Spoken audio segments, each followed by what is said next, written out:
6 लाख और एक अध्यक्ष बन के आया हूं, कोई माला पहनाने वाला नहीं। तो रमेश भाई साहब के चरणों में जाकर प्रार्थना भी की। आप बैठे रमेश भाई साहब बोले सुजीत जी आप समाज के लिए चले गए तो मैं चलूंगा। दूसरा व्यक्ति आपके बगल में 6 बार मैं गया, 6 बार इन्होंने जूता नहीं मारा मगर मारने में कोई कसर नहीं छोड़ी। वो राम ज्ञान यादव जी हैं भाई साहब, जूता नहीं मारा, फिर भी इन्होंने मेरे काम को देखकर कहा कि मैं आपके साथ चलूंगा। और यहां मित्रों का नाम लेने लगूंगा तो ज्यादा हो जाएगा। सभी मित्रों ने मेरे को लंका में आशीर्वाद दिया, चाहे वो किसी भी दल की, क्योंकि उनको एक अनुभव मैंने करा दिया कि मैं यादव उत्थान के लिए काम कर रहा हूं। इस पीडीए के महासम्मेलन का उद्देश्य क्या है? उस पीडीए में अगड़े पिछड़े दलित अल्पसंख्यक सब है, ध्यान से सुनिएगा। उस पीडीए में जो पार्टी की पीडीए है उसमें अगड़े भी हैं, लोग कहने लगे हैं अब, मगर इस पीडीए में सिर्फ और सिर्फ पिछड़ा दलित अल्पसंख्यक समाज की तरक्की उत्थान का उद्देश्य है, इसमें कोई और नहीं है। याद रखिएगा मेरी बात। जिस तरह से मैं यादव महासभा में दहेज मुक्त करवा दिया, उसी तरह इस समाज में कुछ मेरे करने के मन में आया, तो वो भी मैं बताता हूँ 1 मिनट में क्यों। इसलिए हमारे राष्ट्रीय अध्यक्ष श्री दद्दन सिंह पिछड़ा दलित अल्पसंख्यक महासंघ की नींव रखी, जो मध्य प्रदेश से लेकर बिहार, हरियाणा, राजस्थान से प्रदेशों में के साथ उत्तर प्रदेश के अधिकतर जिलों में जैसे जौनपुर में और अन्य आसपास के जिलों में खरा 100% काम रही है। सिर्फ पिछड़ा दलित अल्पसंख्यक की आवाज बन गया। अब जनपद गाजीपुर सहित अब पूरे पूर्वांचल में इसका मकसद पिछड़ा दलित अल्पसंख्यक समाज का उत्थान है।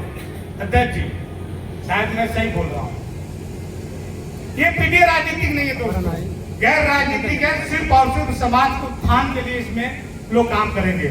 इसका मकसद संविधान को समझना और हक के लिए रास्ता निकालना। और तेरे ही नशा दहेज मुक्त समाज हो, सब पढ़े लिखे हों, मेरा संकल्प यही है। और एक रहे आपस में कहा सुनी हो तो थाने कोर्ट कचहरी नहीं जाना। बड़े मुसाफिर भाई साहब हमारे आए हुए हैं, मैं देखता हूँ बड़ी भीड़ तैयार है। हरियाणा की जाट खाप होती है दोस्तों, वहां पर खाप पंचायत निर्णय लेती है। किसी की हिम्मत नहीं जो थाना कोर्ट कचहरी अपने समाज के अलावा जाकर एक भाई के खिलाफ मुकदमा करा दे, उखाड़ उसका हुक्का पानी बंद कर देगा। अगर मंच पर बैठे हुए सामने बैठे हुए 10 लोगों की टीम बन जाए तो मैं कहता हूं कि लड़ाई वहीं की वहीं खत्म हो जाएगी। वो पंचायत जाकर करेंगे ना, समझाएंगे ना, आपस में हम लड़ेंगे तो भाई थाने मत जाओ, जो थानेदार निर्णय देगा वो हम देंगे। ताली बजा दीजिए तो सही बात है। एक बात मैं आप लोगों से कहना चाहता हूं, गुरुजी मेरे को लगता है कि मैं एक करके दिखाऊंगा। जैसे मैंने यादव समाज में तेरही मुक्त करने का प्रयास किया हूं और लोग अब अपने आप तेरही मुक्त हो रहे हैं। घर के आसपास के 10 लोग के अलावा गांव के 10-500 आदमियों के अलावा लगभग 500 लोग मेरे सामने मेरे प्रार्थना पर नहीं किए तेरही, और 2000 लोगों से ज्यादा मैंने संकल्प दिलाया है।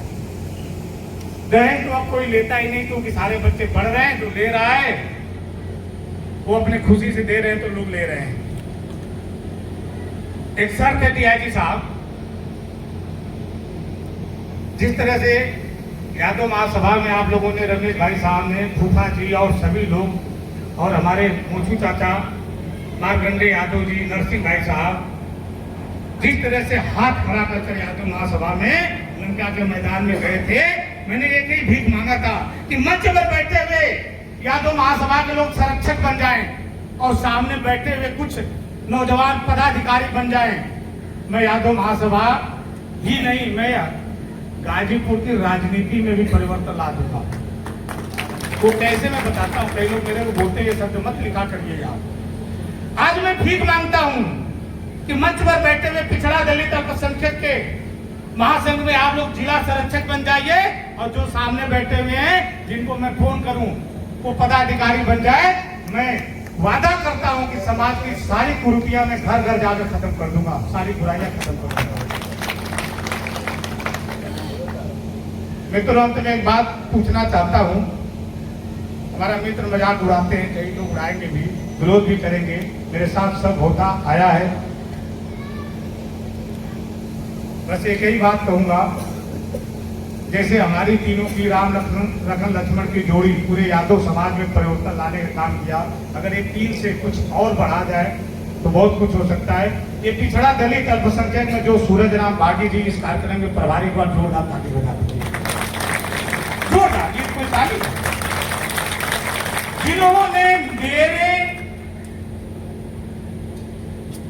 प्रार्थना पर कहा कि सुजीत जी मैंने आपको देखा है, परखा है, मैं अपने समाज में आपको ले चलता हूं, आप उसमें लोगों को जोड़िए और परिवर्तन करिए। और यहाँ पर 36 बिरादरी बैठी हुई है, माताएं बैठी हुई हैं।